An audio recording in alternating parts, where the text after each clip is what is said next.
자, 지금부터 2024년도 4회차 정보통신 산업기사 컴퓨터 일반 기출문제를 풀어보도록 하겠습니다. 자, 이 문제들은 제가 직접 시험장에 가서 곧바로 이제 기억에 의해서 복원된 문제들입니다. 그래서 100% 정확하지는 않고요. 한 70% 정도 복원을 했어요. 나머지 30% 정도는 기억이 잘 나지 않아서 향후에 나올 법한 문제들로 채워서 강의를 하고 있습니다. 자, 그렇게 이해를 하시고 들어주시면 될 것 같아요. 자, 1번 문제입니다. 현재 메모리의 분할 상태가 다음과 같을 때 크기가 113KB죠. 인 작업을 최초 적합입니다. 그래서 메모리의 데이터를 배치하는 방법 중에 최초 적합 방식이 있어요. 우리가 메모리에 어디다 저장을 할 것이냐, 데이터를 이걸 배치 전략이라고 하죠. 배치 전략 기법에 최초 적합은 메모리에 접근해서 저장 장소를 들렸을 때 그 데이터를 저장하기 적합한 곳을 만나면 바로 저장하는 방식이에요. 그래서 이걸 최초 적합이라고 하는데, 이 기법을 이용하여 A, B, C, D 순으로 할당한다면 어느 위치에 적재가 될 것이냐, 저장이 될 것이냐, 이렇게 물어보는 문제입니다. 이제 메모리 순서가 이제 A, B, C, D로 되어 있으니까 위에서 아래로 되어 있다 이 말이죠. 먼저 이제 A 쪽에 가보면 저장 공간이 100KB예요. 저장할 수가 없죠.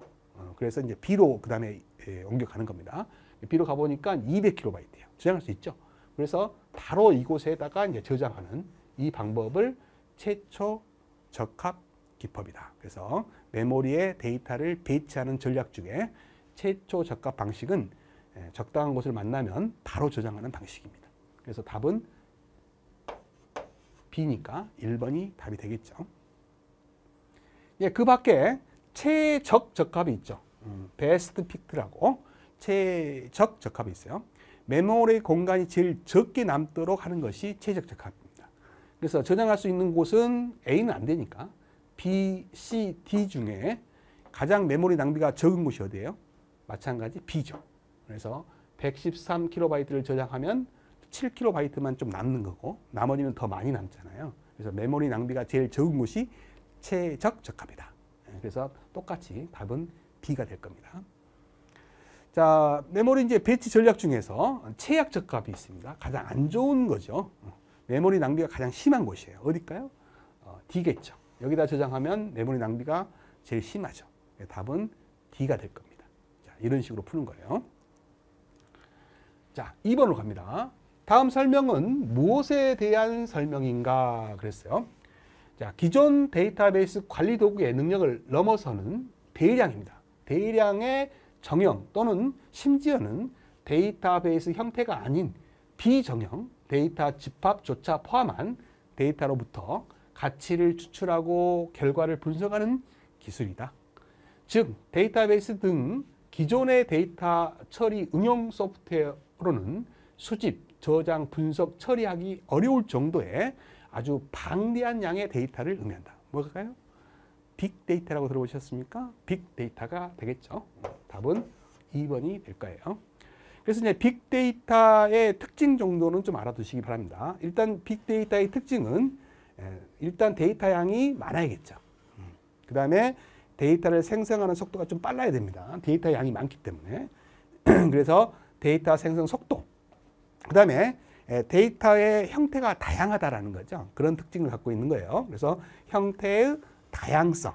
이것이 이제 빅데이터의 특징들입니다. 다시 한번. 양이 많다는 거죠. 데이터의 양이 많다는 거고요. 그 다음에 데이터의 생성 속도가 빠르다는 거죠. 많기 때문에 빠르지 않으면 처리할 수가 없죠. 그래서 데이터 생성 속도가 빠르다는 특징. 그 다음에 이제 데이터의 형태가 다양하다는 거죠. 그래서 데이터의 형태의 다양성. 이런 것들이 이제 빅데이터의 세 가지 중요한 특징이다. 이런 것도 참고로 알아두시기 바랍니다. 3번 문제로 가죠. 마이크로 프로세서나 처리기의 내부에 상태 정보를 간직하도록 설계된 레지스터. 여러분들 레지스터의 종류는 굉장히 많죠. 그 중에서 마이크로 프로세서나 처리기의 내부에 어떤 상태 정보. 이 상태 정보라는 게 뭘까요? 우리가 이제 덧셈을 했다 그러면 올림수가 발생하잖아요.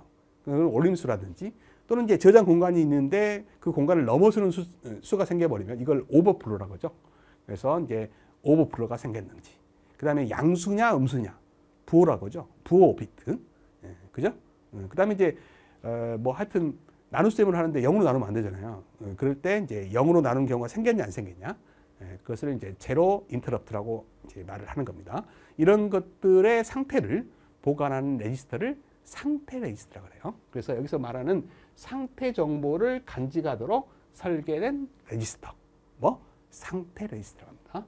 그래서 일반적으로 마이크로 프로세서는 올림수라든지 오버프로라든지 양수냐 음수냐 부호라든지 제로 인터럽트 이런 것들을 나타내는 것을 뭐라고 하냐, 상태 레지스터 이렇게 말합니다. 답은 2번이 되겠어요. 자, 근데 이제 나머지 프로그램 카운터 굉장히 중요하죠. 다음에 수행할 명령어의 주소가 들어있는 레지스터예요. 이걸 프로그램 카운터라. 프로그램 카운터 시험에 아주 잘 나오죠. 그 다음에 현재 수행 중인 명령어가 들어있는 레지스터. 뭐예요? 명령 레지스터. IR라고 하죠. 그래서 이거 두 개가 더불어서 연산의 결과를 일시적으로 보관하는 레지스터, 어큐뮬레이스터라고 하죠. 그래서 줄여서 이제 ACC라고 하는데 우리말로는 누상기라고 하죠. 누상기. 그래서 이 세 가지 레지스터는 시험의 단골이에요. 다음에 수행할 명령어의 주소가 들어있는 레지스터죠. 그다음에 현재 수행 중인 명령어가 들어있는 레지스터예요. 그다음에 연산의 결과를 일시적으로 저장하는 레지스터, 어큐뮬레이터, 우리말로 누상기라고 하죠. 이 세 개는 꼭 알아두시고요. 자, 우리가 이제 명령어를 수행할 때 명령어, 다음에 수행할 명령어의 주소를 싣고 가야죠. 메모리에 접근해야 되죠. 그때 싣고 가는 레지스터가 MAR입니다. 그래서 메모리 어드레스 레지스터죠. 그래서 이런 기능들은 확실히 공부를 하시기 바랍니다. 4번으로 가겠습니다. 주기억 장치의 용량이 주어졌네요. 512KB. 컴퓨터에서 32비트의 가상 주소를 사용해서, 자, 페이지의 크기가 4KB 주기억 장치의 페이지 수는 얼마인가? 그래서 주기억 장치 용량이 주어지고요. 그래서 32비트의 가상 주소를 사용해 가지고 페이지를 크기가 4KB로 만든 페이지를 만들고 싶다 이 말이죠. 그랬을 때 주기억 장치의 페이지 수는 얼마겠느냐? 이 말은 뭐예요? 이게 한 페이지의 크기가 4KB 이런 말이고요. 전체 용량은 512KB 이 말 아닙니까? 그러면 이 전체 용량을 한 페이지의 크기로 나누면 그 페이지 수가 나오는 거죠. 단순한 문제예요. 그래서 512KB를 뭐로? 4KB로 나눠주면 되죠. 이해되시죠? 그러면 단위가 같으니까 자연스럽게 사라지고요. 4로 나눠주면 어떻게 될까요? 120, 얼마가 나올까요? 8이 나오나요? 4, 8에 30이니까 그렇죠? 128이 나오네요. 그래서 답은 3번이 되는 거예요. 그래서 페이지 수는 단순하게 주기억 장치의 전체 메모리의 용량을 한 페이지의 용량으로 나눠주면 게임이 끝나는 겁니다. 단순하죠. 그래서 답은 128개다. 답은 3번이 되겠습니다. 자, 5번입니다. DMA 제어기가 하나의 오드 전송을 위해 실행하는 방법으로 맞는 것은 그랬습니다.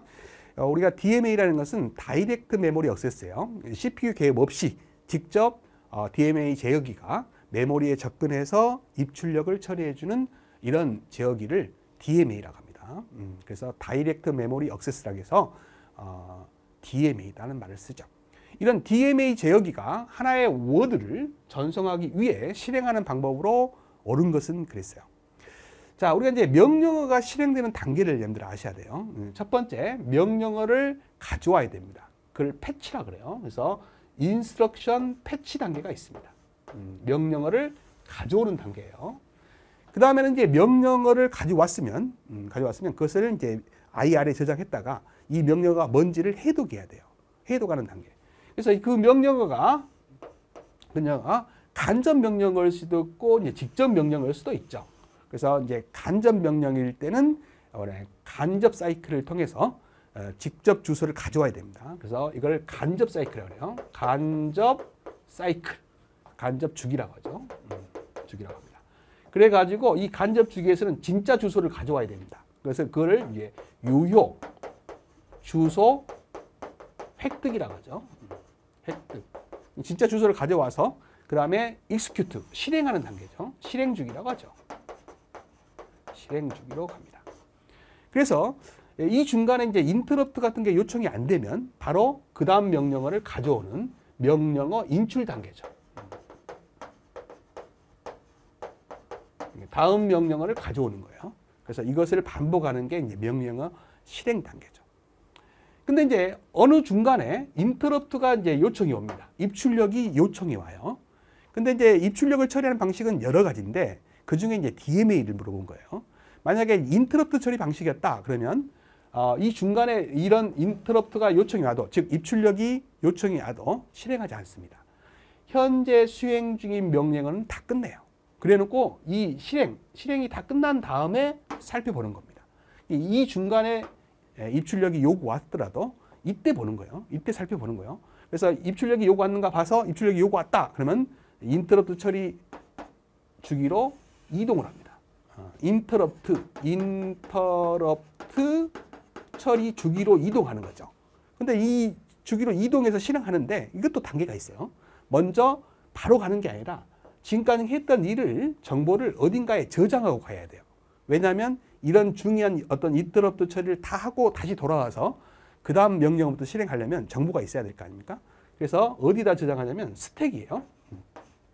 스택이라는 구조의 저장 장소에다가 대표적으로 여러 가지 정보를 저장하는데 대표적인 정보가 프로그램 카운트에 있는 정보를 저장하죠. 프로그램 카운트에 뭐가 있어요? 다음에 수행해야 될 명령어의 주소가 들어있죠.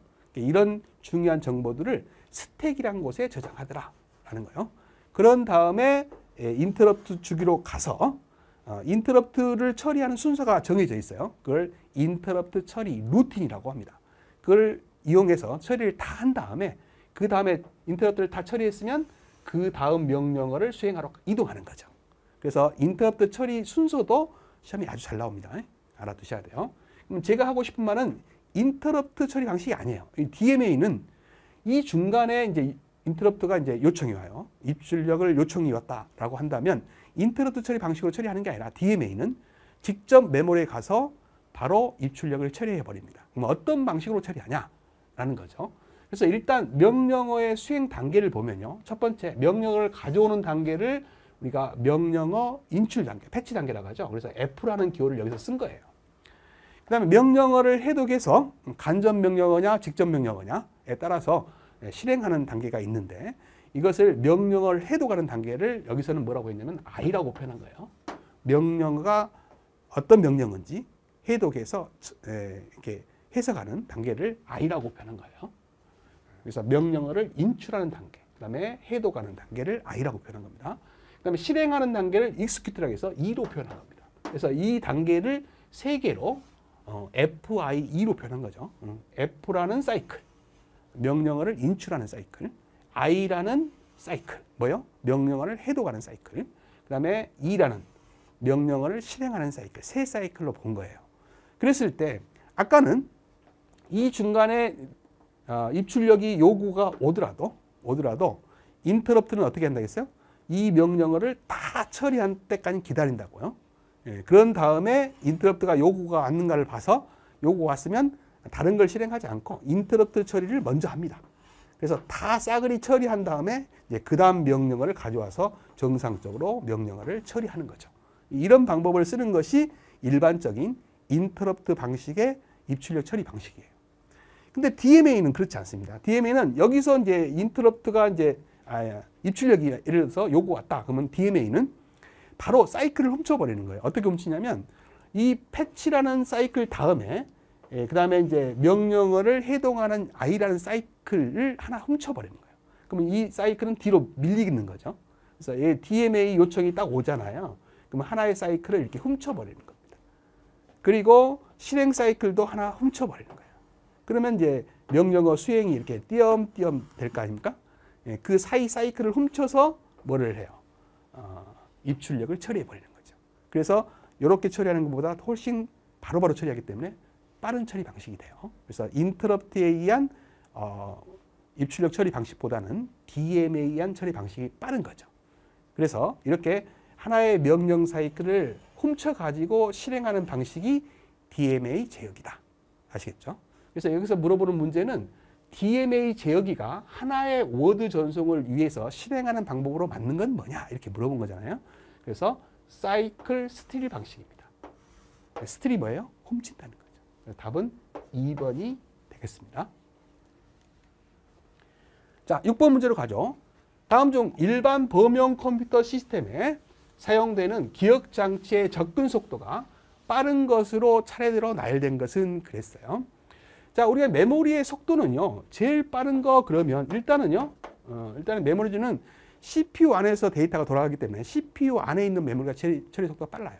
예, 그게 바로 뭐예요? 레지스터죠. 예, 여러분들 메모리 중에서 가장 처리 속도가 빠른가 그러면 레지스터입니다. 용량은 작지만, 그죠? 그 다음에 이제 어떤 메모리냐면, 우리가 D램 있고 S램이 있죠. 램 중에, 그렇잖아요.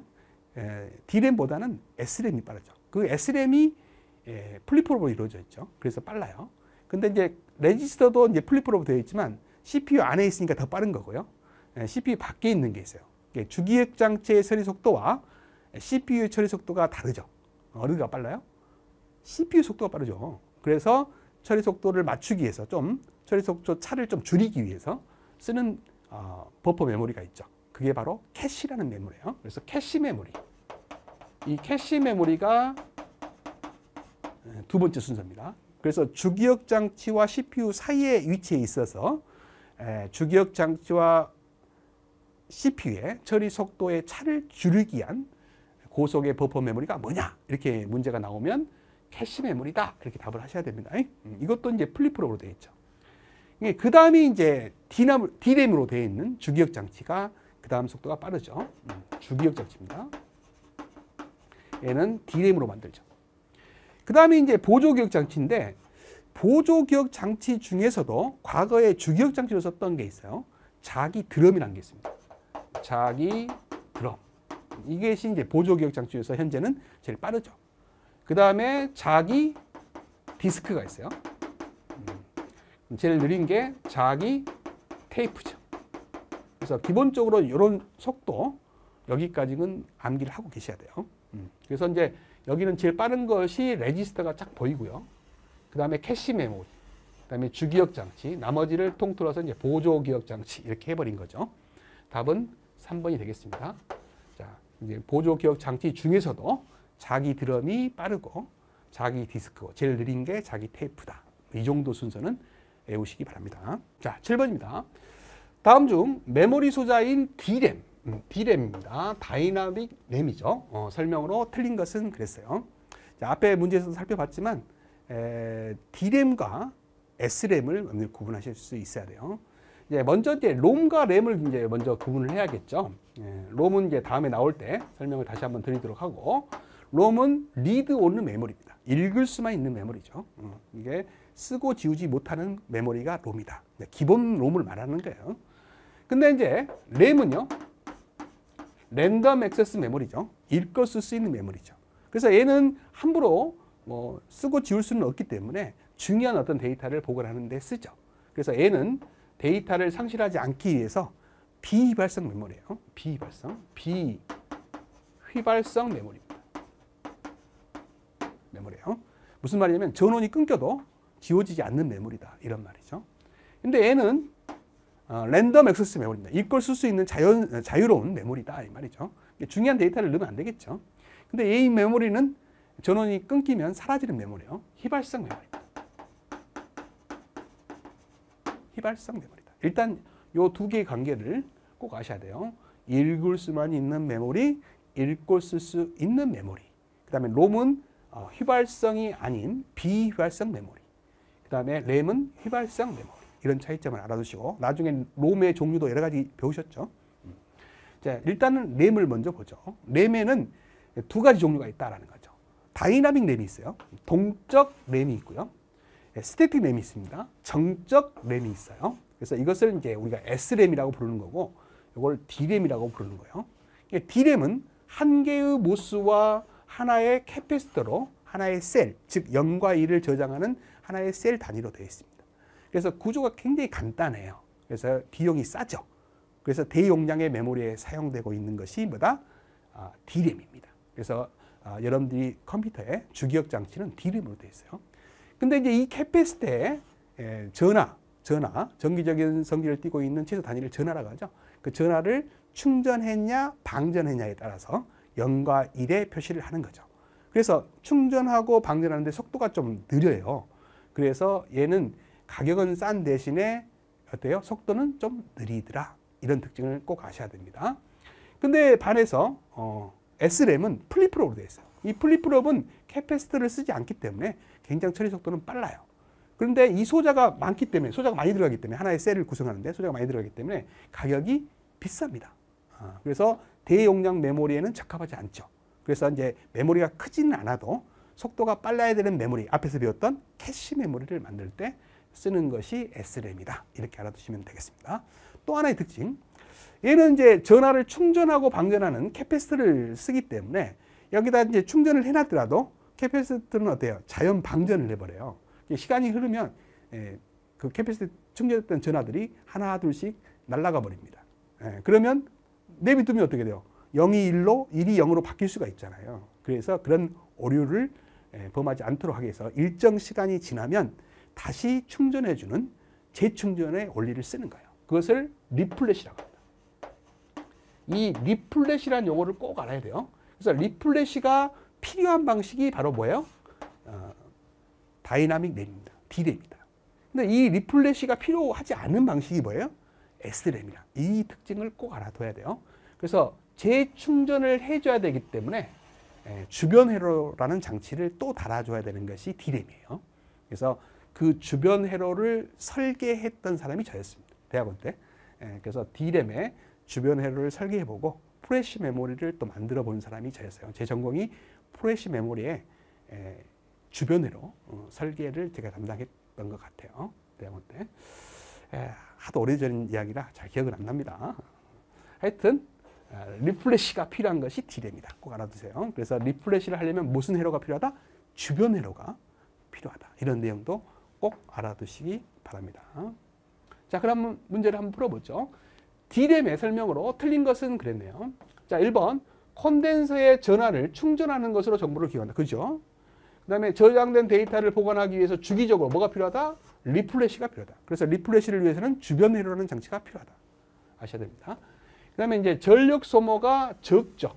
전력 소모가 적다. 소자가 간단하면 전력 소모가 적을 수밖에 없어요. 그 다음에 사용하기 쉽고 읽고 쓰기 시간이 짧다.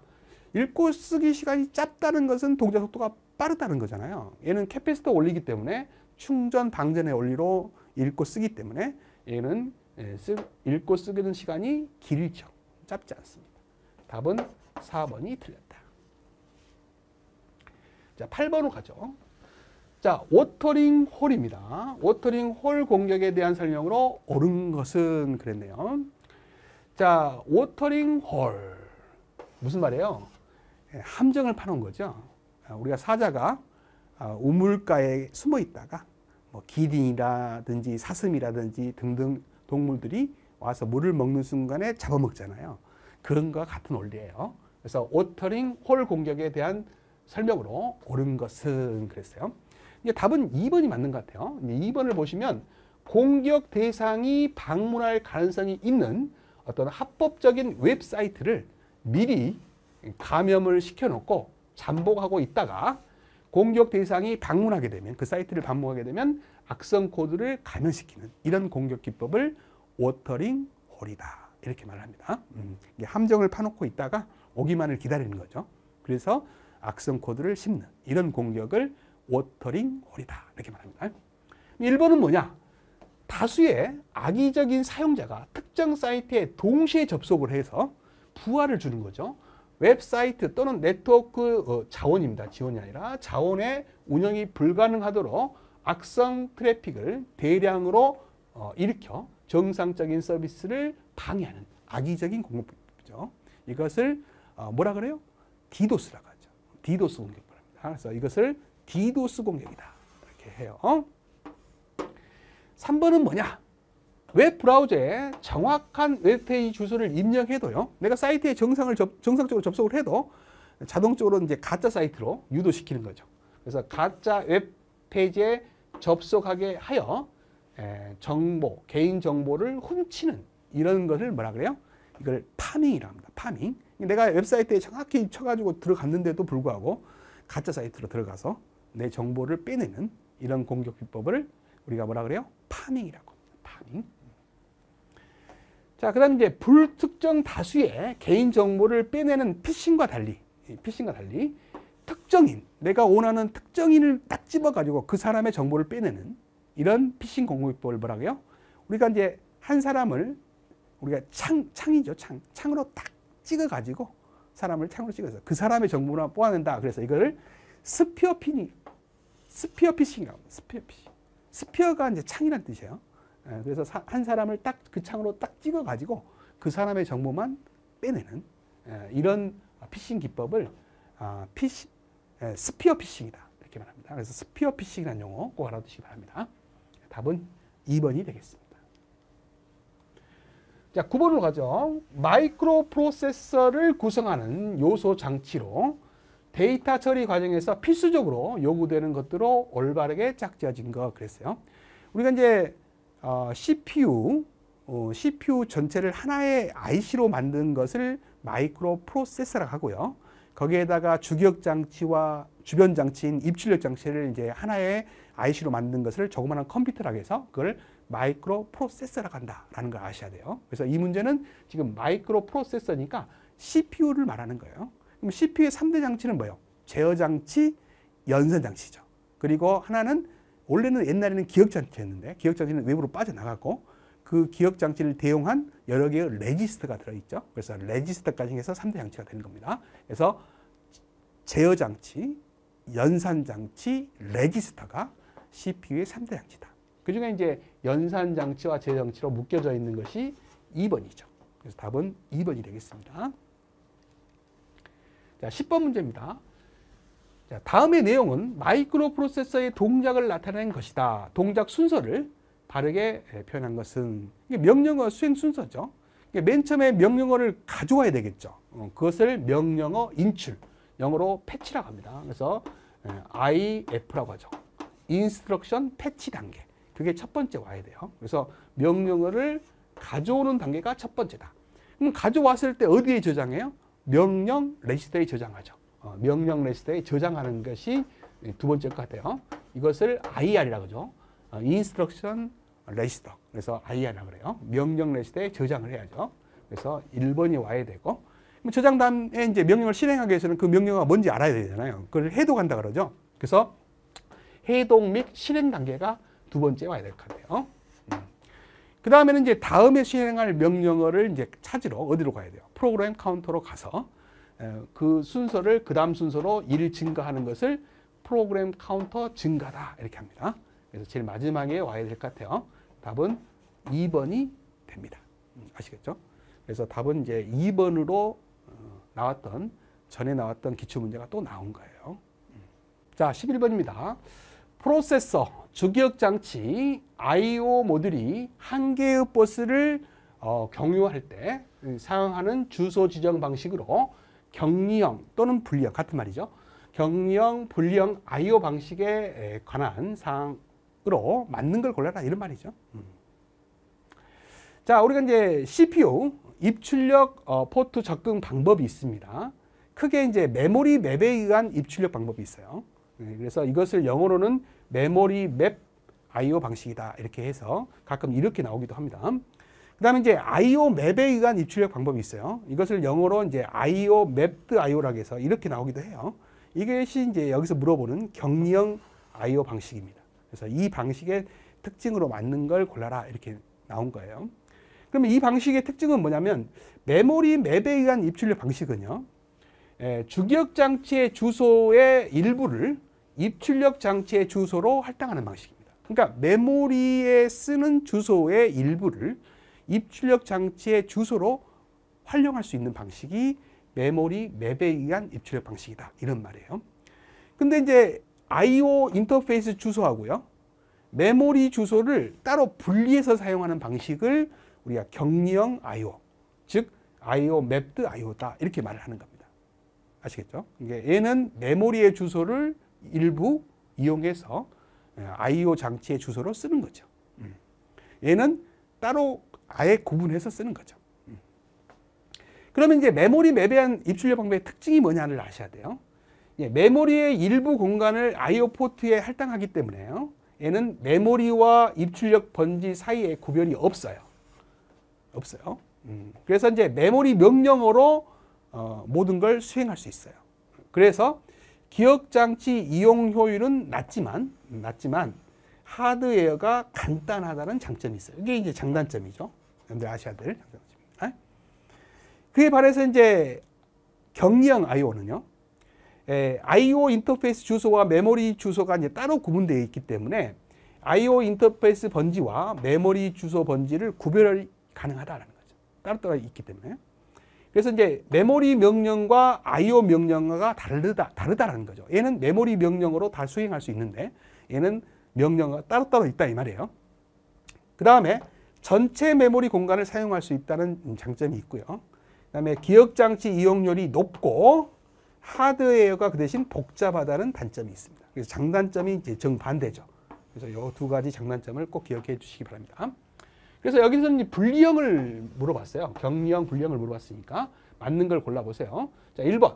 많은 종류의 I/O 명령어들을 사용할 수 있다는 것은 메모리 맵에 의한 입출력 방식의 특징이죠. 왜냐하면 메모리 주소를 다 입출력 주소로 쓸 수 있으니까 많은 종류의 I/O 명령어를 사용할 수 있는 거예요. 그 다음 2번. 귀중한 주격 장치의 주소 영역이 I/O 장치를 위해서 사용되는 거죠. 맞죠? 그 다음에 이제 프로그램을 더 효율적으로 할 수 있는 거. 이게 프로그램이에요. 이거는 메모리 이용 효율을 물어본 게 아니에요. 프로그램을 더 효율적으로 짤 수 있는 것은 메모리 맵에 의한 입출력이에요. 이게 더 프로그램 짜기에는 더 효율적입니다. 이게 좀 어려울 수 있어요, 여러분한테. 그 다음에 이제 특정 I/O 명령들에 의해서만 I/O 포트를 액세스할 수 있다는 것은 메모리와 I/O의 명령과 구분되어 있다는 거죠. 그게 바로 격리형이죠. 그래서 답은 4번이 맞다라는 겁니다. 자, 12번으로 갑니다. 자, 서브넷 마스크를 줬네요. 그래 놓고 호스트 개수를 구하라 그랬어요. 서브넷 마스크가 255.254라고 준 거는요. 맨 마지막 주소 8개의 비트 중에서 이 8개의 비트가 있는데 자, 여기 1의 자리, 2의 자리, 4의 자리, 8의 자리 16, 32, 64, 128 자리니까 224가 되려면 요 3개의 비트가 다 1로 돼야 나머지는 다 0으로 채워져야 224가 되죠. 그러면 이 3개의 비트를 이용해서 서브네팅을 했던 설이에요. 그러면 나머지 여기는 다 호스트 주소로 쓸 수 있는 거죠. 그래서 5개의 비트를 이용하면 2의 5승가지가 나옵니다. 자, 근데 이제 모두 0인 경우는 네트워크 주소고요. 모두 1인 경우는 브로드캐스트 주소죠. 그래서 이를 빼줘야 됩니다. 2개의 경우를 빼줘야 돼요. 모두 0인 경우와 모두 1인 경우를 빼줘야 된다 이 말이죠. 그러면 2의 5승이 32니까 2개를 빼면 30개라는 게 나오죠. 답은 4번이 된다라는 겁니다. 자, 13번으로 가죠. 자, 38이라는 8진수가 주어지고 10진수로 나타내면 얼마냐 이렇게 물어봤어요. 자, 첫 번째는 모든 진수가 동일하죠. 진수의 0승 자리. 두 번째는 진수의 1승. 그 다음에 있으면 2승, 3승 자리죠. 정수 부분은. 그러면 8의 1승 자리는 8의 자리니까 3개가 있다는 뜻 아닙니까? 그러면 3 곱하기 8이고요. 8의 0승은 1의 자리라는 뜻이죠. 모든 숫자의 0을 제외한 모든 숫자의 0승은 1이잖아요. 그래서 1에다가 8개가 있으니까 8 곱하기 1을 하면 답이 나올 텐데 3, 8에 24에다가 8을 하면 32가 되겠네요. 답은 2번이 되겠죠. 자, 14번 문제입니다. 8비트 명령어 필드 중에서 명령어가 8비트랍니다. 8개의 비트로 되어 있다 이 말이죠. 자, 그 중에서 OP 코드를 4비트. OP 코드와 OP 코드 오퍼랜드로 되어 있죠. 명령어는 오퍼랜드. 자, OP 코드를 다른 말로 오퍼레이션이라고도 해요. 그래서 명령 레지스터는 크게 두 부분으로 되어 있습니다. OP 코드와 오퍼랜드 부분. 자, 명령어의 기능을 나타내는 부분이고 이 기능을 수행할 데이터가 들어갈 부분 또는 데이터가 들어갈 메모리의 주소가 들어있는 부분이 오퍼랜드죠. 그랬을 때 각각 4비트란 소리죠. 여기 4비트, 여기 4비트. 여기 4비트고 여기도 4비트로 되어 있다. 총 8비트로 되어 있다 이 말이죠. 그랬을 때 마이크로 프로세서가 가질 수 있는 최대의 명령어의 수예요. 명령어 기능은 여기가 있기 때문에 이 비트가 몇 비트냐에 따라서 명령의 개수를 만들 수 있는 거죠. 경우의 수는 2진수니까 2의 4승까지가 나오죠. 그래서 16개의 명령어를 만들 수 있는 겁니다. 답은 3번이 되겠네요. 자, 이렇게 해서 이번 회차는 14문제가 컴퓨터 일반 문제가 되고요. 나머지 문제가 법규에 관한 문제가 됩니다. 설비 기준 문제가 되는 거죠. 자, 이렇게 해서 14문제를 다 풀어봤습니다. 고생하셨습니다.